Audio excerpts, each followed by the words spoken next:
Friends, the ಹಿಂದೂನಲ್ಲಿ ಒಂದು important article ಬಂದಿತ್ತು, ಅದನ್ನು ನಾನು ಚರ್ಚೆ ಮಾಡ್ತಾ ಇದ್ದೇನೆ. ಏನಂದರೆ Shah praises the south's role in nation progress ಅಂತೇಳಿ. ಫ್ರೆಂಡ್ಸ್, ನೀವು ಇಮೇಜಲ್ಲಿ ನೋಡೋದಂದ್ರೆ ಅಮಿತ್ ಶಾ ಮತ್ತೇನಂದ್ರೆ chief ministers of southern states and other dignitaries at southern zonal council meeting near Chennai ಅಂತೇಳಿ.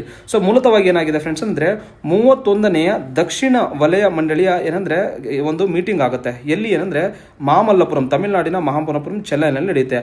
ಅಲ್ಲಿ ಏನಂದ್ರೆ ಗೃಹ ಮಂತ್ರಿ ಅಮಿತ್ ಶಾ ಅವರನ್ನು ಆ ಒಂದು ಕೌನ್ಸಿಲ್ನ ಸದನ್ ವಲಯ ಮಂಡಳಿ ಇದೆಯಲ್ಲ ಅದರದ ಚೇರ್ಮನ್ ಆಗಿರ್ತಾರೆ. ಅವ್ರು ಏನಂದ್ರೆ ಸೌತ್ ಇಂಡಿಯನ್ ಸ್ಟೇಟ್ಸ್ ಕಾಂಟ್ರಿಬ್ಯೂಷನ್ ದೇಶಕ್ಕೆ ಇದೆ ಅಂತೇಳಿ ಬಹಳಷ್ಟು ಕಾಂಟ್ರಿಬ್ಯೂಷನ್ ಕೊಟ್ಟಿದ್ದಾರೆ. ಫಾರ್ ಎಕ್ಸಾಂಪಲ್ ಮೇಜರ್ ರೋಲ್ ಎದರಲ್ಲಿ ಅವ್ರು ಪ್ಲೇ ಮಾಡಿದ್ದಾರೆ ಅಂದ್ರೆ ಇಂಡಸ್ಟ್ರಿಯಲ್ ಸೆಕ್ಟರ್ ಆಗಿರುವಂತಹ ಇನ್ಫಾರ್ಮೇಷನ್ ಟೆಕ್ನಾಲಜಿ ಆಗಿರ್ಬೋದು, ಆಟೋಮೊಬೈಲ್, ಫಾರ್ಮಾಸ್ಯೂಟಿಕಲ್ ಮತ್ತೆ ಇನ್ಫ್ರಾಸ್ಟ್ರಕ್ಚರ್ಗೆ ಬಹಳಷ್ಟು ಏನಂದ್ರೆ ದೇಶಕ್ಕೆ ಕೊಡುಗೆ ನೀಡಿದ್ದಾರೆ. ಅದಲ್ಲದೆ ಏನು ಗೊತ್ತಾ, ಅವರಲ್ಲಿರುವಂತಹ ಹೈ ಲಿಟ್ರಸಿ ರೇಟ್ ಆಗಿರ್ಬೋದು, ಟ್ರೇಡ್ ಮ್ಯಾನ್ ಪವರ್ ಮತ್ತೆ ಟೆಕ್ನಿಕಲ್ ಎಕ್ಸ್ಪರ್ಟಿ ಇನ್ ಡೀಪ್ ಸೀಸ್ ಇವೆಲ್ಲವನ್ನು ದೇಶಕ್ಕೆ ಕೊಡುಗೆ ನೀಡ್ತಾ ಇದ್ದಾರೆ ಅಂತೇಳಿ ಅವ್ರು ಏನಂದ್ರೆ ಹೊಗಳಿದ್ದಾರೆ. ಸೊ ಆ ನಿಟ್ಟಿನಲ್ಲಿ ಏನು ಗೊತ್ತಾ, ನಾನು ಈ ಆರ್ಟಿಕಲ್ ಅನ್ನು ಯಾಕೆ ಹಾಕೊಂಡಿದ್ದೆ ಅಂದ್ರೆ ನಮಗೆ ಎಕ್ಸಾಮ್ ದೃಷ್ಟಿಯಿಂದ ನೆಕ್ಸ್ಟ್ ಏನಂದ್ರೆ 319 ಏನು ನೋಟಿಫಿಕೇಶನ್ ಆಗಿದೆ ಅಲ್ಲ KS ಪ್ರಿಲಿಮ್ಸ್, ಅದರಲ್ಲಿ ಇದು ಅಂದ್ರೆ ಸದರ್ನ್ ಝೋನಲ್ ಕೌನ್ಸಿಲ್ ಮೇಲೆ ಒಂದು ಕ್ವಶನ್ ಕೇಳುವ ಸಾಧ್ಯತೆ ಇರುತ್ತೆ. ಸೊ ಹಾಗಾಗಿ ನಾನು ಹಾಕೊಂಡಿದ್ದೇನೆ. ಸೊ 31ನೇ ಮೀಟಿಂಗ್ ಎಲ್ಲಿ ನಡೆದಿದೆ?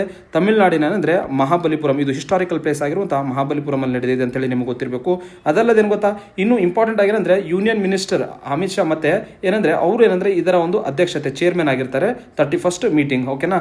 ಅದಲ್ಲದೆ ನೆಕ್ಸ್ಟ್ ಏನಂದ್ರೆ ಸದರ್ನ್ ಝೋನಲ್ ಕೌನ್ಸಿಲ್ ಅಲ್ಲಿ ಯಾರೆಲ್ಲ ಮೆಂಬರ್ ಆಗಿ ಪಾರ್ಟಿಸಿಪೇಟ್ ಮಾಡಿದ್ದಾರೆ ಅಂತ ಹೇಳಿ ಗೊತ್ತಿರಬೇಕು, ಇದನ್ನ ಕೇಳ್ತಾರೆ. ಸೊ ಪ್ರಮುಖವಾಗಿ ನೋಡ್ಕೊಂಡಾಗ ಆಂಧ್ರ ಪ್ರದೇಶ, ಕರ್ನಾಟಕ, ಕೇರಳಂ, ತಮಿಳುನಾಡು, ತೆಲಂಗಾಣ ಮತ್ತೆ ಕೇಂದ್ರಾಡಳಿತ ಪ್ರದೇಶಗಳಾಗಿರುವಂತಹ ಪುದುಚೇರಿ, ಅಂಡಮಾನ್ ನಿಕೋಬಾರ್ ಮತ್ತೆ ಲಕ್ಷದ್ವೀಪ್ ಇವೆಲ್ಲ ರಾಜ್ಯಗಳು ಏನಂದ್ರೆ ಮತ್ತು ಕೇಂದ್ರಾಡಳಿತ ಪ್ರದೇಶಗಳು ಏನಂದ್ರೆ ಸದರ್ನ್ ಝೋನಲ್ ಕೌನ್ಸಿಲ್ ಅಥವಾ ದಕ್ಷಿಣ ವಲಯ ಮಂಡಳಿಯ ಮೆಂಬರ್ಸ್ ಆಗಿ ಪಾರ್ಟಿಸಿಪೇಟ್ ಮಾಡ್ತಾರೆ. ಮ್ಯಾಪ್ ಅಲ್ಲಿ ನೋಡಬಹುದು ನೀವು ಏನಂದ್ರೆ ಇಲ್ಲಿ ತೆಲಂಗಾಣ ಇದೆ, ಅದಾದ್ಮೇಲೆ ಏನಂದ್ರೆ ಆಂಧ್ರ ಪ್ರದೇಶ ಇದೆ, ನೆಕ್ಸ್ಟ್ ಏನಂದ್ರೆ ಕರ್ನಾಟಕ, ತಮಿಳುನಾಡು, ನೆಕ್ಸ್ಟ್ ಏನಂದ್ರೆ ಕೇರಳ ಮತ್ತೆ ಪುದುಚೇರಿ, ಅಂಡಮಾನ್ ನಿಕೋಬಾರ್ ಮ್ಯಾಪ್ ಅನ್ನು ಕೂಡ ಕೊಟ್ಟಿದ್ದೇನೆ. ಫ್ರೆಂಡ್ಸ್, ಅದಲ್ಲ ಗೊತ್ತಾ ಇಂಪಾರ್ಟೆಂಟ್ ಆಗಿ ಏನಂದ್ರೆ ಈ ಒಂದು ಸದರ್ನ್ ಝೋನಲ್ ಕೌನ್ಸಿಲ್ ನ ಚೇರ್ಮನ್ ಆಗಿರ್ತಾರೆ, ಚೇರ್ಮನ್ ಯಾರಾಗಿರ್ತಾರೆ ಅಂತ ಹೇಳಿ ಗೊತ್ತಿರಬೇಕು.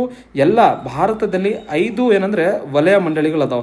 ಆ 5 ವಲಯ ಮಂಡಳಿಗಳ ಚೇರ್ಮನ್ ಯಾರಾಗಿರ್ತಾರೆ ಅಂದ್ರೆ ಗೃಹ ಮಂತ್ರಿ ಆಗಿರುವಂತಹ ಅಮಿತ್ ಶಾನೇ ಆಗಿದ್ದಾರೆ.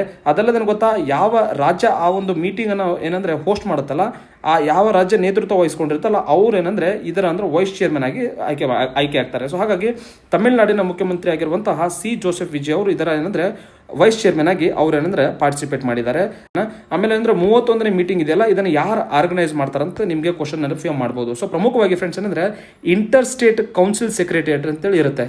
ಎಲ್ಲಿ ಗೃಹ ಮಂತ್ರಾಲಯ, ಕೇಂದ್ರ ಗೃಹ ಮಂತ್ರಾಲಯದಲ್ಲಿ inter state council secretariat plus ಏನಂದ್ರೆ ಯಾವ ರಾಜ್ಯದಲ್ಲಿ ಆ ಒಂದು ಮೀಟಿಂಗ್ ಆರ್ಗನೈಸ್ ಆಗುತ್ತಲ್ಲ, ತಮಿಳುನಾಡು ಫಾರ್ ಎಕ್ಸಾಂಪಲ್ ಇಲ್ಲಿ ಏನಂದ್ರೆ ತಮಿಳುನಾಡು ಅವರು ಹೋಸ್ಟ್ ಆಗಿ ಆಯ್ಕೆ ಮಾಡಿದ್ದಾರೆ. ಅಂದ್ರೆ ತಮಿಳುನಾಡು ಸರ್ಕಾರ ಮತ್ತೆ ಇಂಟರ್ ಸ್ಟೇಟ್ ಕೌನ್ಸಿಲ್ ಇವೆರಡು ಸೇರಿ ಅಂದ್ರೆ ಇದನ್ನ ಆರ್ಗನೈಸ್ ಮಾಡಿದ್ದಾರೆ ಅಂತೇಳಿ ನಿಮಗೆ ಗೊತ್ತಿರಬೇಕು. ಮತ್ತೆ ಇದನ್ನು ಯಾರೆಲ್ಲ ಅಟೆಂಡ್ ಮಾಡಲಾಗಿದೆ ಅಂತ ನೋಡ್ಕೊಂಡಾಗ ಪ್ರಮುಖವಾಗಿ ಅಂದ್ರೆ ಪ್ರತಿ ಸಲ ಏನಂದ್ರೆ ಆಯಾ ರಾಜ್ಯದ ಮುಖ್ಯಮಂತ್ರಿಗಳಾಗಿರ್ಬೋದು ಮತ್ತು ಕೇಂದ್ರಾಡಳಿತ ಪ್ರದೇಶಗಳಿಂದ ಲೆಫ್ಟಿನೆಂಟ್ ಗವರ್ನರ್ ಅಥವಾ ಅಡ್ಮಿನಿಸ್ಟ್ರೇಟರ್ಸ್ ಅಂತ ಹೇಳ್ತಾರಲ್ಲ ಅವ್ರು ಪಾರ್ಟಿಸಿಪೇಟ್ ಮಾಡ್ತಾರೆ. ಅದಲ್ಲದೆ ಏನು ಗೊತ್ತಾ, ಆಯಾ ರಾಜ್ಯದ ಮತ್ತು ಕೇಂದ್ರಾಡಳಿತ ಪ್ರದೇಶದ 2 ಸೀನಿಯರ್ ಮಿನಿಸ್ಟರ್ಸ್ ಏನಂದ್ರೆ ಎಲ್ಲ ರಾಜ್ಯಗಳಿಂದ ಪಾರ್ಟಿಸಿಪೇಟ್ ಮಾಡ್ತಾರೆ ಅಂತೇಳಿ ನಿಮಗೆ ಗೊತ್ತಿರಬೇಕು.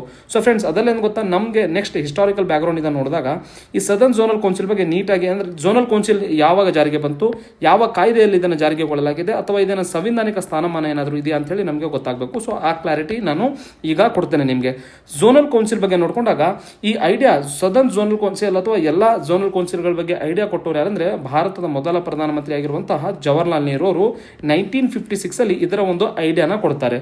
ಸೊ ಅದನ್ನೇನು ಗೊತ್ತಾ, ನೆಕ್ಸ್ಟ್ ಏನಂದ್ರೆ 5 ಝೋನಲ್ ಕೌನ್ಸಿಲ್ ಏನು ಗೊತ್ತಾ 1957 ಅಲ್ಲಿ ಸ್ಟೇಟ್ ರಿಆರ್ಗನೈಸೇಷನ್ ಆಕ್ಟ್ 1956 ಅಡಿಯಲ್ಲಿ ಏನಂದ್ರೆ ಸೆಕ್ಷನ್ 15ರಿಂದ 22ರ ನಡುವೆ ಏನಂದ್ರೆ ಆ ಒಂದು ಝೋನಲ್ ಕೌನ್ಸಿಲ್ ಬಗ್ಗೆ ಹೇಳಲಾಗಿದೆ. ಸೊ ಹಾಗಾಗಿ ಏನಂದ್ರೆ ಝೋನಲ್ ಕೌನ್ಸಿಲ್ ನಾವೇನು ಗೊತ್ತಾ ಸ್ಟ್ಯಾಟ್ಯೂಟರಿ ಬಾಡಿ ಅಥವಾ ಶಾಸನಬದ್ಧ ಸಂಸ್ಥೆಗಳಂತ ಹೇಳಿ ಕರಿಬೇಕು.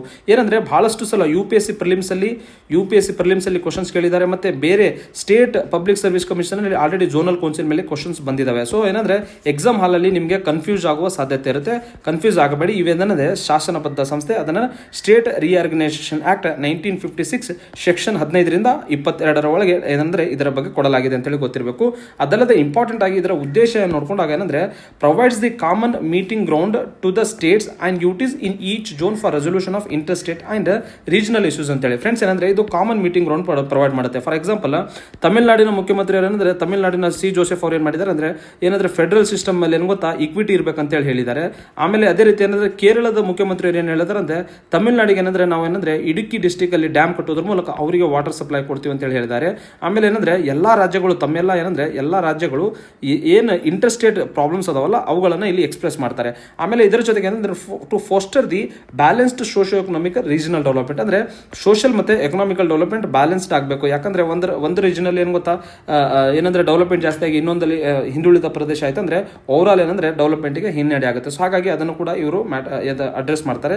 ಅದಲ್ಲಂದ್ರೆ to build an harmonious central state relation. ಯಾಕಂದ್ರೆ ಈಗ ಸೌದರ್ನ್ ಸ್ಟೇಟ್ಸ್ ಅಲ್ಲಿ ಬೇರೆ ಪಕ್ಷ ಆಡಳಿತದಲ್ಲಿದೆ, ಮತ್ತೆ ಸೆಂಟ್ರಲ್ ಅಲ್ಲಿ ಬಿಜೆಪಿ ಇದೆ. ಸೊ ಆ ಒಂದು ಸಂದರ್ಭದಲ್ಲಿ ಅಂದ್ರೆ ಒಂದು ಹಾರ್ಮೋನಿಯಸ್ ಆಗಿ ಒಂದು ಪರಸ್ಪರ ರೆಸ್ಪೆಕ್ಟ್ ಮತ್ತೆ ಏನಂದ್ರೆ ಸಂವಿಧಾನದ ರೀತಿಯಲ್ಲಿ ನಡ್ಕೋಬೇಕು, ಫೆಡರಲ್ ಸ್ಟ್ರಕ್ಚರ್ ಪರವಾಗಿ ನಡ್ಕೋಬೇಕಂತೇಳಿ ಆ ಒಂದು ಕಾನ್ಸೆಪ್ಟ್ ಕೂಡ ಇಲ್ಲಿ ಬೂಸ್ಟ್ ಆಗುತ್ತೆ. ಸೊ ಹಾಗಾಗಿ ಇವೆಲ್ಲ ಅಂಶಗಳು ನೆಕ್ಸ್ಟ್ KS 319 ಪ್ರಿಲಿಮ್ಸ್ಗೆ ಬಹಳ ಇಂಪಾರ್ಟೆಂಟ್ ಫ್ರೆಂಡ್ಸ್. ಇದರೊಂದಿಗೆ ಏನು ಗೊತ್ತಾ, ಇಂಪಾರ್ಟೆಂಟ್ ಆಗಿ ನೀವು ಏನಂದ್ರೆ ಈ ಕ್ಲಾಸ್ ಹೇಗೆ ಅನಿಸ್ತು, ನಿಮಗೆ ಯೂಸ್ ಅನಿಸಿದೆಯಾ ಅಂತಂದ್ರೆ ಕಮೆಂಟ್ ಮಾಡಿ. ಆಮೇಲೆ ಏನು ಗೊತ್ತಾ, ಶೇರ್ ಮಾಡಿ ನಿಮ್ಮ ಫ್ರೆಂಡ್ಸನ್ನು. ಅದಲ್ಲದೆ ಏನು ಗೊತ್ತಾ, ಇಂಪಾರ್ಟೆಂಟ್ ಆಗಿ ನಮ್ಮ ಒಂದು ಎಕ್ಸಾಮ್ IAS ಅಕಾಡೆಮಿ ಚಾನಲ್ನ ಸಬ್ಸ್ಕ್ರೈಬ್ ಮಾಡಿ. Okay, thank you friends, and keep watching videos at exam IAS academy.